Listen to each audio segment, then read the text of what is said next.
If you've been watching throughout this PDL season, you've heard me say a few times that there are 10 teams in the league this season, and you've watched me play 8 unique opponents over 8 weeks in the regular season. That of course means there is just one possible opponent that I haven't played yet. Everyone finished the season with one opponent they hadn't played. That's just how the season was structured. And with that context, I think we should go ahead and introduce this semi-final opponent here, the Wellington Wobbuffets. The one team I haven't played yet, and we're meeting in playoffs. But there's more, because these Wobbuffets have the same coach as last season's San Antonio Swallows, the opponent in the very first set that I ever recorded for this channel. So we come full circle in more ways than one here. Last time, of course, I won the set, but I went on to have a very bad season. This time I'm having a very good season, but it's the playoffs, and it could all end here. We also have the top 2 Pokemon from the regular season KO leaderboard facing off in this matchup. Iron Leaves was number 2. Thunderous, by the way, was number 4. But number 1 was this absolute menace here called Chi-Yu. This fish has been cooking the entire league all season, and I haven't had to try to deal with it until now. But now in playoffs, when the stakes are highest, here we finally are. And one other thing before I get into the matchup details. When I picked up Iron Thorns a couple of weeks ago, I said that the main reason I was doing that was that I thought that overall it improved most of my matchups into the rest of the playoff field. This is the team where I least felt that way. The team that made me most doubt the idea to pick up Iron Thorns, because it's not great into Garchomp for obvious reasons. Kind of iffy into Sarina. Even the Primeape, which they haven't been breaking very often, is kind of a problem. And there are some offensive matchups that can exploit here, but it's hard to find an Iron Thorn set that holds up very well into all the opponent's offense. On the flip side, the matchup that I was most looking to improve with the Iron Thorns pickup was, unsurprisingly I'm sure, the Arctic Articunos, the Hearthflame Mask Snow team that, at the time I made this swap, had given me my only loss. Well, guess who the Wobbuffets eliminated last week in the quarterfinals? We won't be having that matchup. So much for that, or that rematch, I mean. So much for that idea.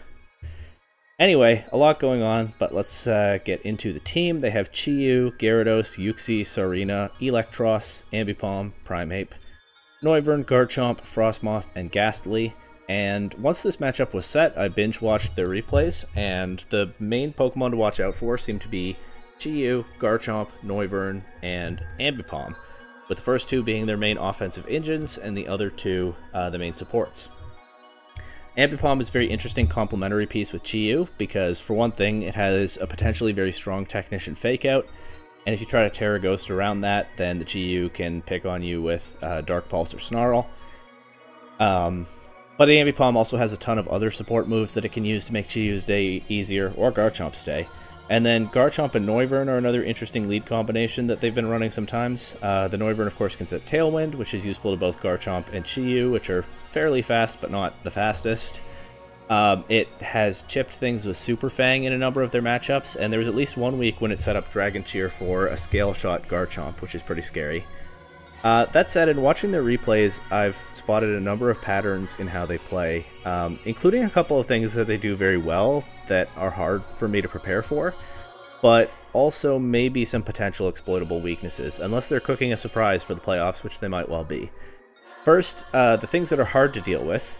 They've made very good use of the Terastal mechanic through the entire season. They've run a lot of different Terra types on the Chi-Yu in particular, and looking over the replays quickly, they seem to always find the right one for a given matchup. The Chi-Yu's Terra type always puts in work.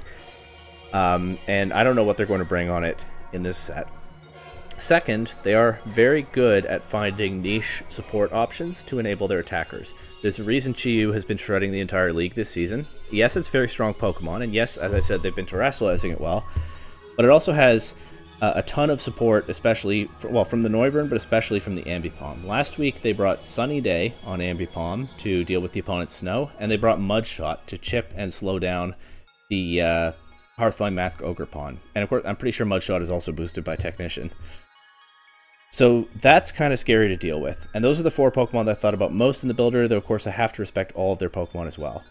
Some of the ways that they've used other Pokemon have been pretty straightforward. The Gyarados seems to have largely been pigeonholed into a support set. It's come in, gotten off Intimidate, and spammed Icy Wind and sometimes Thunder Wave. I think they could do something scary with an offensive Gyarados trying to sweep, but I haven't seen them do it unless I missed something in the replays. Similarly, the Uxie, which of course I had last season, is a very bulky Pokemon with support moves like Dual Screens and Trick Room, but in the games where they've brought it, I've mostly seen it click Mystical Power. I'm pretty sure Frostmoth gets Wide Guard. I meant to look that up before I started recording, and I didn't, but I'm fairly confident that it does, and I've accounted for that in my builder. But I don't think I've seen their Frostmoth click Wide Guard a single time this season. It's mostly clicked like Bug Buzz. The Ghastly has tended to go for Destiny Bond to try to remove a strong threat. And they have brought every Pokemon at least once, but the Electros and the Primeape haven't really done a whole lot.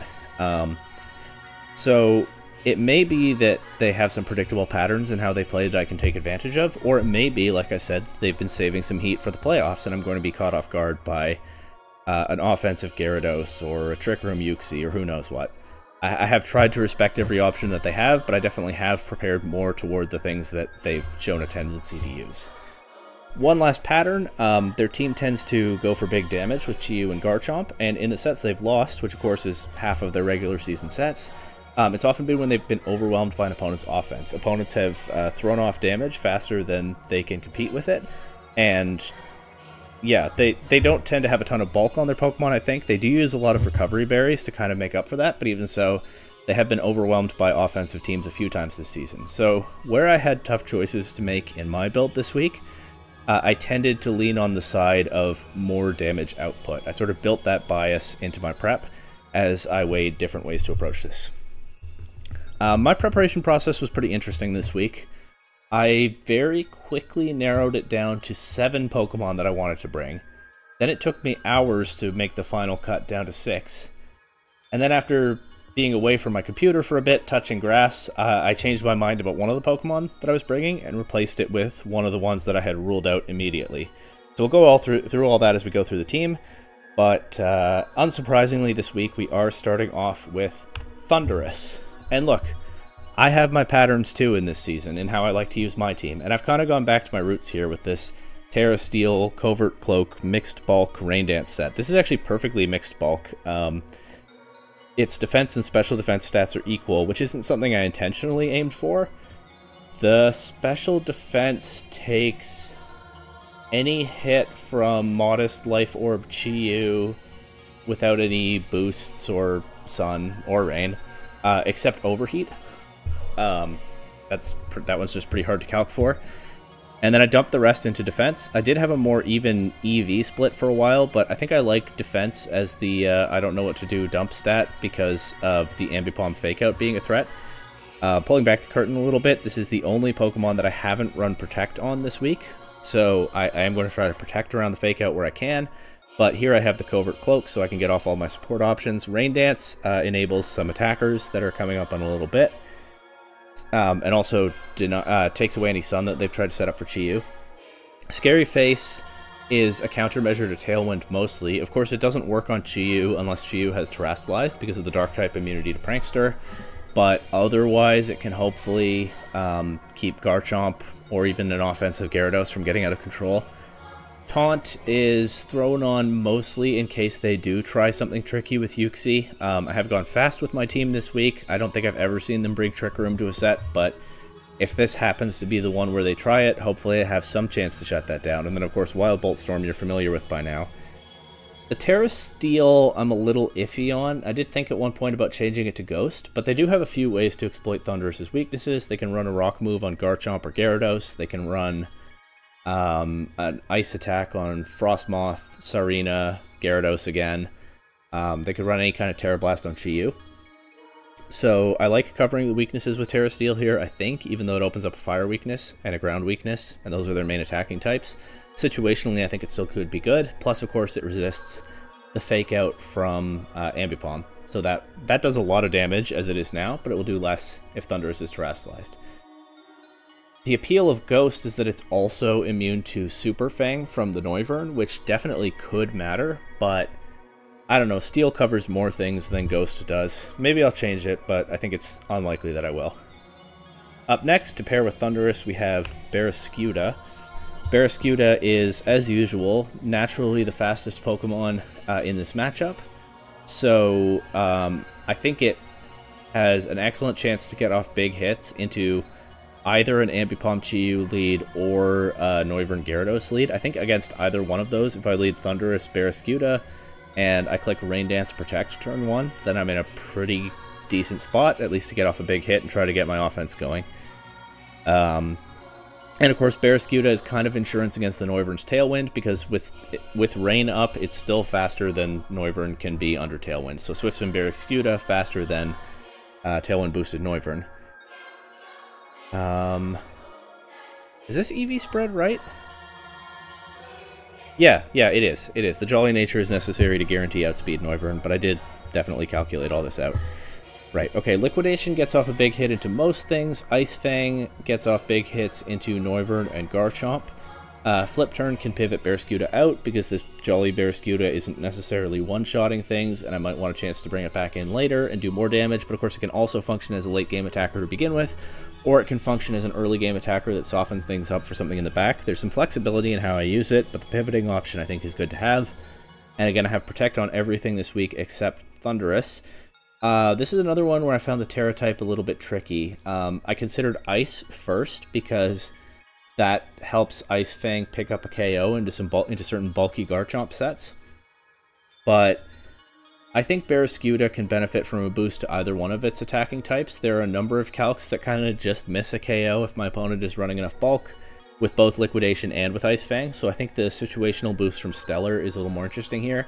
I did, again, also consider Ghost for the Fake Out immunity, and I really don't know which one I prefer between Stellar and Ghost. I've kind of split the difference, as you'll see with one of the later Pokemon, but for Barraskewda I've gone with Stellar, because that damage boost turns a number of 2-hit KOs into 1-hit KOs, potentially, depending on my opponent's spread, and so it could be game-saving in the right situation.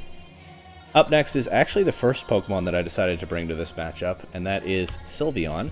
If I want to get off a lot of damage, then it's useful to, 1, get off big spread moves like Pixelate boosted Hyper Voice, and 2, target, use attacking types that are hard for my opponent to cover. You might have noticed that before Terra, my opponent's only Fairy resist is Ghastly.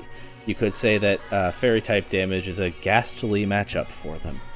So Sylveon getting off big Hyper Voice damage is a very strong option for me in this set. I've gone with some mixed bulk on Sylveon.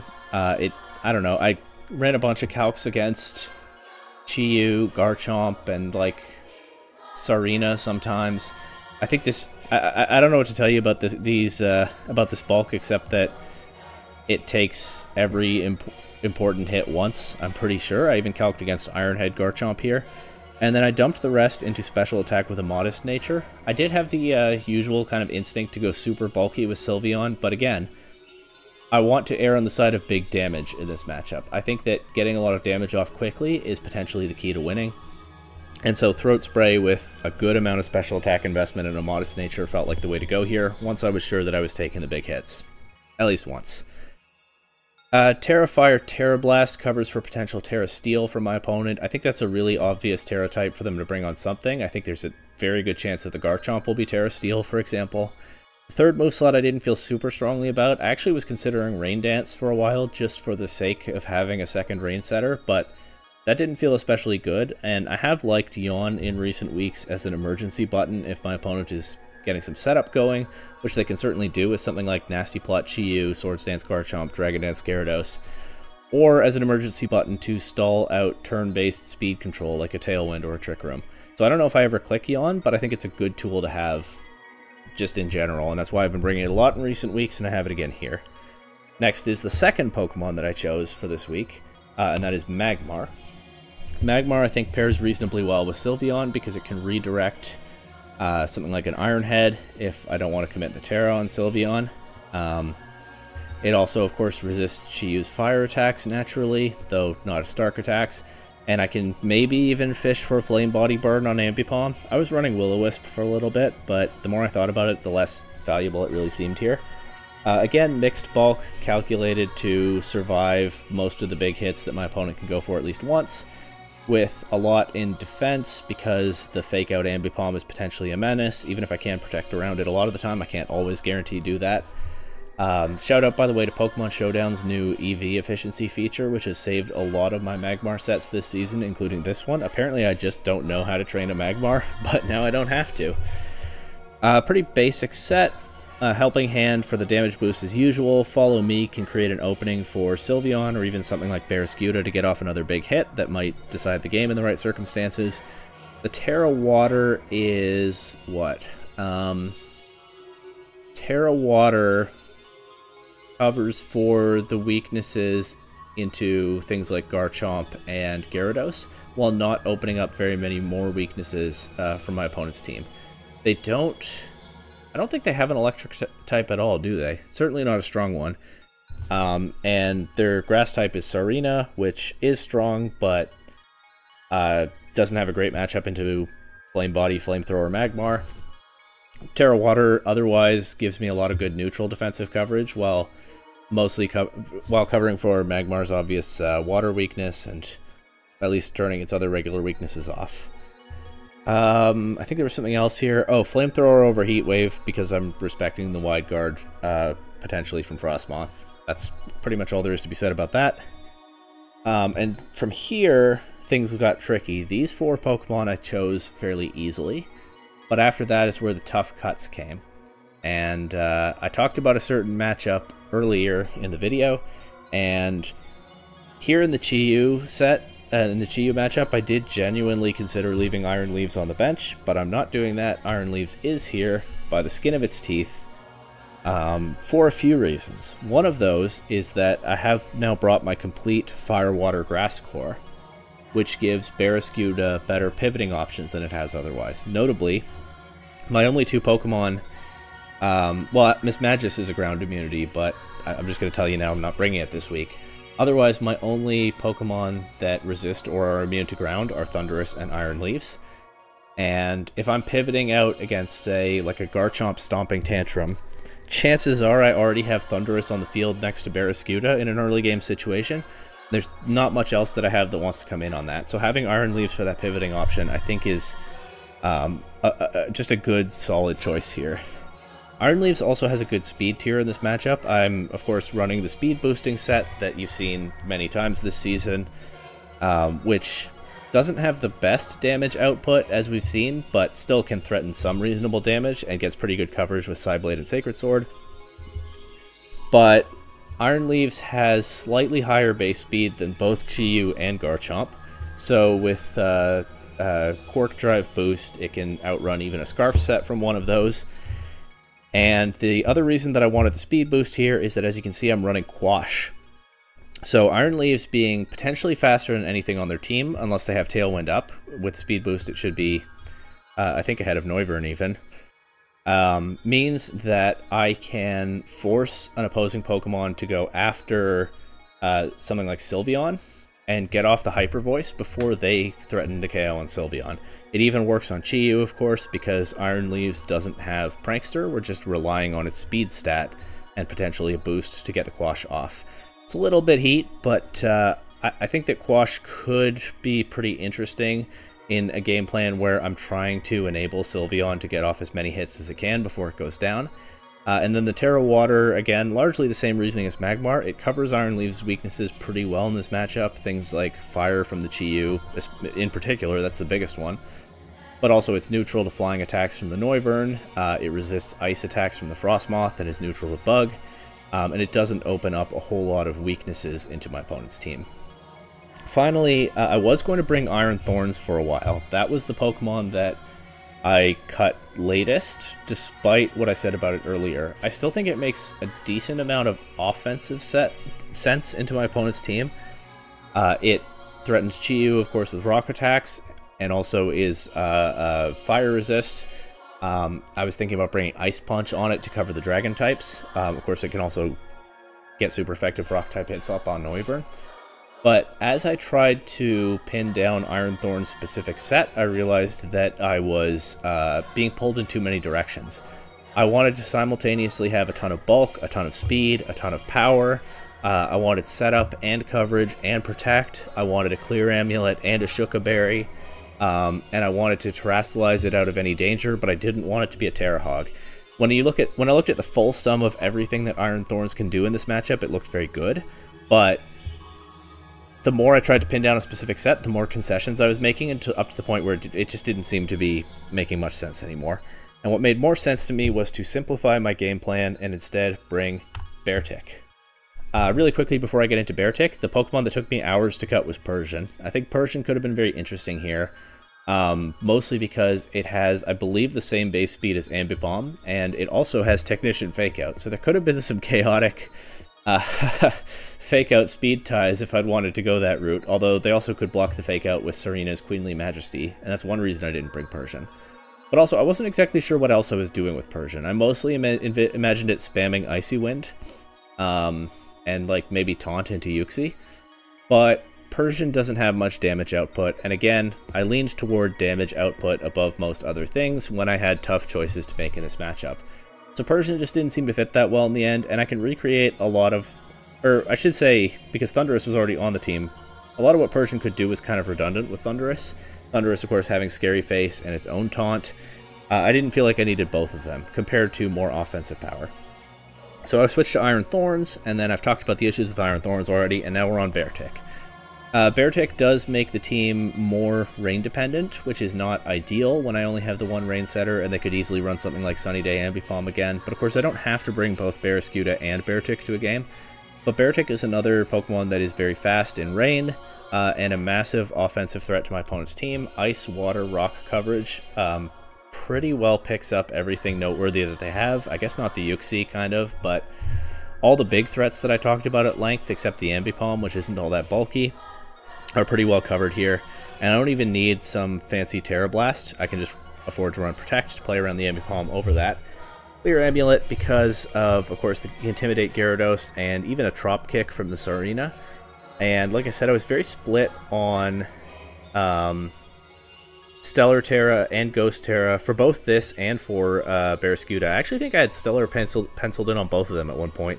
In the end, it was a really tough choice, and I could say that I've gone Stellar on Barraskewda to maximize damage output with the Life Orb and get those favorable KOs that I talked about earlier, and I've split the difference by going Ghost on the Beartic, but it's honestly a little arbitrary which one I gave to which. I just gave one of them to each Pokemon, with a little bit of reasoning sprinkled on top.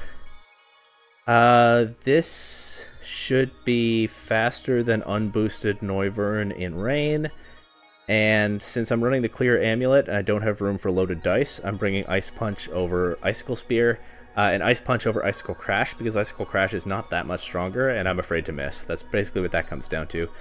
But yeah, this enables some very simple offensive game plans where I soften them up with Barraskewda and then bring Beartic in the back, or vice versa, or I pivot Barraskewda, but I have Beartic available as an option. Maybe I only bring Barraskewda to one game, maybe I bring both of them to another. There are a few different ways to do this. Of course, I also have modes that run through Sylveon with the Magmar and the Iron Leaves, and even the Scary Face Thundurus. But one way or another, whatever Pokemon my opponent brings, I hopefully will have the right offensive combination to overwhelm them, which I think is the key to winning this matchup. That's a lot of information, but what can you do? It's the playoffs. If I want to ramble a bit about my prep, I think I get to do that this deep in the season. But after this, there's nothing to do but play the games and hope it goes in my favor. So let's see how it goes. Here we go, the channel's first ever playoff set. Good luck and have fun to my opponent. Gyarados, Chiyu, Uxie, Serena, Frostmoth, and Noivern. So no Garchomp. Which means what for me? I'm not sure. Sylveon is maybe a little worse than I anticipated. Especially if they do actually have the Wide Guard Frostmoth this time. Although I could try to get that with a Fire Terra Blast. I really thought I'd see Terra Steel Garchomp. I still think Terra Steel on something makes a lot of sense for them. Maybe Noivern. Barraskewda is not amazing here into the Gyarados and the Serena. Beartic makes out a little better, partly because of the Clear Amulet. I could just lead Thundurus Beartic. I don't love that. I could still try the Thundurus Barraskewda plan. I don't love that either. I could lead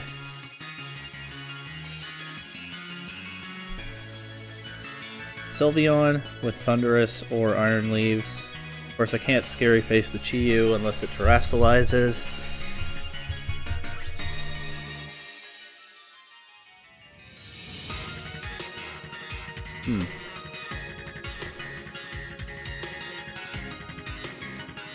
Let's try Thunderous, Beartic, Sylveon, Iron Leaves, and see where that gets us in Game 1. As they lead Uxie and Sarina. I'll just throw up a Rain Dance. They could go for Trick Room stuff here. It's possible they brought that, although it looks like a mostly fast team. Well, only really the Chi-Yu and the Noivern are fast. I'm not going to try to predict anything crazy. I'll just throw off an Ice Punch into the Sarina. Almost knocks it out. They missed Triple Axle on Thunderous. That's lucky for me, and they do have the Trick Room. Okay. Of course, I can't taunt. Well, I might be able to, but the Sarina probably has Queenly Majesty. I almost certainly can't taunt, and that would be why they let it with the Uxie. I can switch to Iron Leaves here. They don't really have anything that... Well, actually, they do have something that threatens it. It's called Triple Axle. We just saw it. I could Terastallize Thunderous, but it doesn't seem like the best use of my Terra. So instead, I'm just going to hope it survives this turn, I think. And... target another Ice Punch into this slot. Of course, they can go Frostmoth, and they do. That Mystical Power actually did a bit of damage. With Para on Uxie. It could be Wide Guard Frostmoth, of course, but I can actually get around that with Taunt now that this Arena is off the field. I'll just Taunt and Rock Slide. The Uxie could actually become a threat, unless I get lucky with full Paras.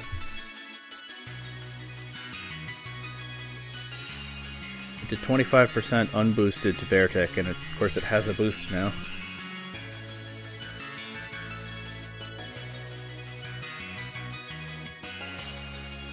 See? I don't know what the Frostmoth went for, but I might just lose my Beartic here. Nope, they target Ice Beam into Thunderous. We knock out the Frostmoth. Haven't seen Chi-Yu so far this game.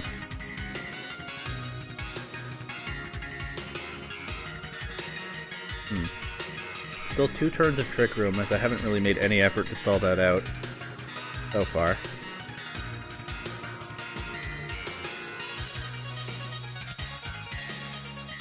Let's go Iron Leaves. Double Protect this turn, and then on the last turn of Trick Room, I'll Terra Water and try to get rid of this Arena. I don't feel like I need to hold the Terra for Sylveon now that the Frostmoth is gone.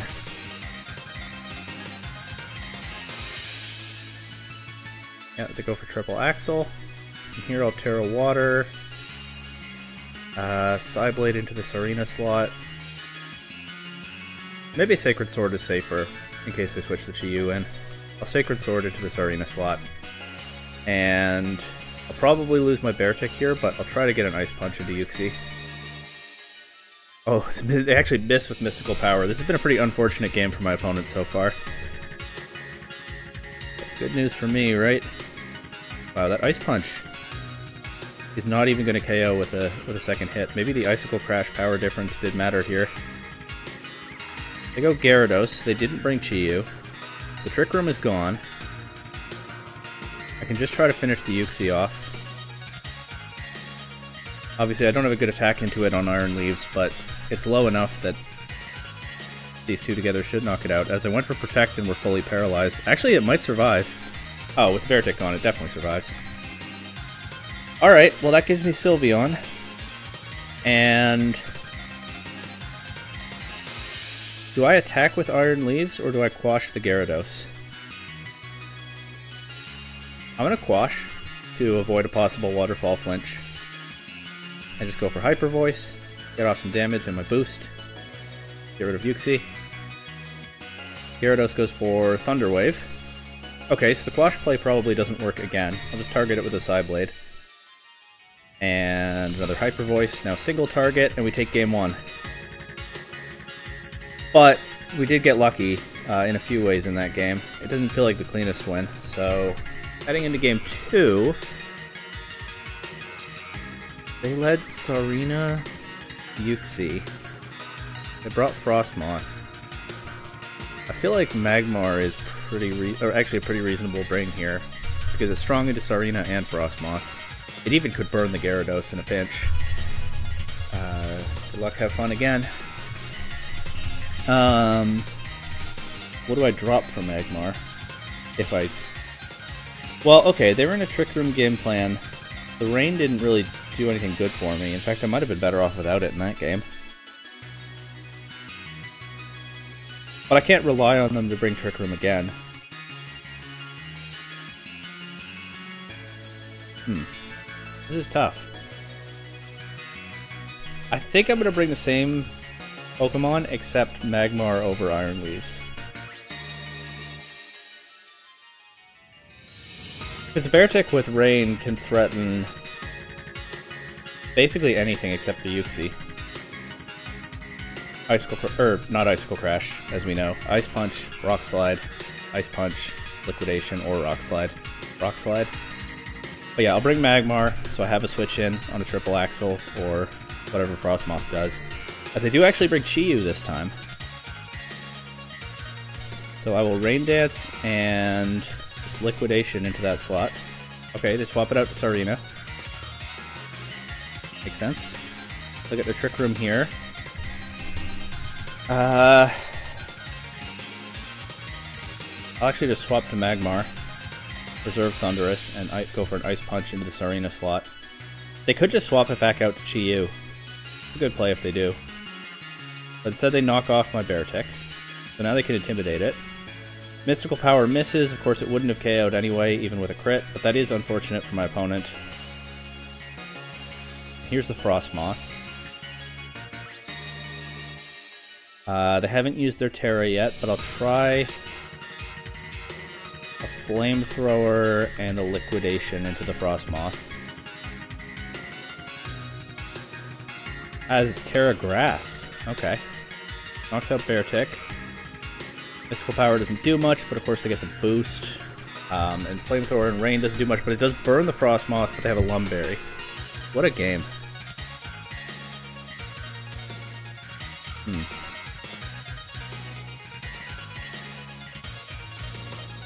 Sylveon. And I'll do Helping Hand Hyper Voice. If they have Wide Guard, this is an excellent time to show it after keeping it hidden up to now.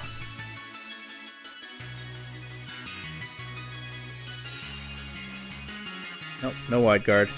But Ice Beam does a little more than I'm comfortable with. And Sylveon is shipped pretty far down already. I'll follow me in Hyper Voice here, try to get rid of these. They do preserve the Yuxi. But, okay, the Frostmoth survives too. But a follow me in another Hyper Voice seems pretty safe here.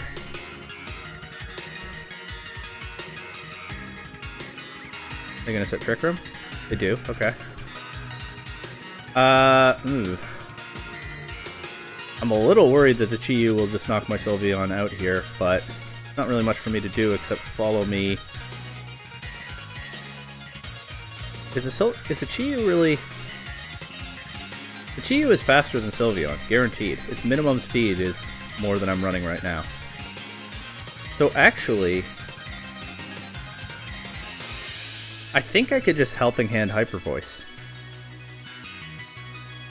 I don't necessarily need to use my Terra here, do I? Then again, there's not really another situation to use my Terra this game. I don't think. Terra Steel Thundurus isn't going to help into Chi-Yu. Terra Water Magmar doesn't really do anything here. So I think I could just Helping Hand Hyper Voice and I'll Terra Fire. I doubt that takes Mystical Power plus Fire attack, but maybe they target something else. Maybe they target the Mystical Power into Magmar. I feel like it's not a very high value Terra play, but I don't have one, so it's probably okay here. I'll Helping Hand, I'll get the Hyper Voice off before Chi-Yu's attack, And I'll Terra Fire.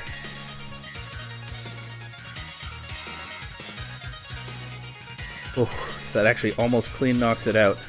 And they go for Dark Pulse into Magmar, and they knock himself out with their Life Orb. Alright, GG's to my opponent. They really went through it with some of those misses. And I think there was a full para in game 1. I don't know what to tell you, except that's the game we play. Final next week. I already know who the opponent is, but I won't spoil that right now. It's going to be an interesting one for sure. And this is now officially the best season I've had in the PDL. Semifinals in Season 2 was my peak until now. But 1 week left to see if we can take home the championship. See you then.